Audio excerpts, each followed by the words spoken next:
నమస్కారం. ఈటీవీ 360కు స్వాగతం. ముందుగా ప్రధాన అంశాలు. 2 లక్షల కోట్ల పెట్టుబడులకు ఎస్ఐపిబి పచ్చజెండా.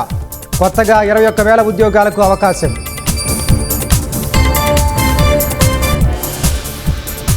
మహిళలు, చిన్నారులపై నేరాల నియంత్రణకు పటిష్ట చర్యలు. బ్లేడ్, గంజాయి బ్యాచ్ల ఆగడాలకు అడ్డుకట్ట వేయాలన్న సీఎం. అమరావతిలో కీలక ప్రాజెక్టులకు రేపు ప్రారంభోత్సవం. సీడ్ యాక్సెస్ రోడ్డును జాతికి అంకితం చేయనున్న సీఎం. సభకు రాని వారికి ఎమ్మెల్యే పదవి ఎందుకన్న అయ్యన్న. డ్యూటీ చేయకుండా జీతం ఎలా తీసుకుంటారని ప్రశ్న. ఉప్పాడ తీర ప్రాంత పరిరక్షణకు కీలక ముందడుగు. ఐఐటి మద్రాసుతో పవన్ కళ్యాణ్ సమక్షంలో ఒప్పందం. మాషా అల్లా ఎంటర్ప్రైజెస్ సీఈఓ అంకుశం లొంగుబాటు. ఈ నెల 25 వరకు రిమాండ్ విధించిన విజయవాడ కోర్టు.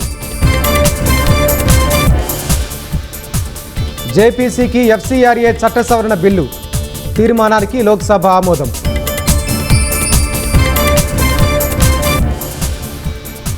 టాటా సన్స్ చైర్మన్గా వైదొలగనున్న చంద్రశేఖరన్ పునర్నియామకం కోరుకోవట్లేదని స్పష్టీకరణ.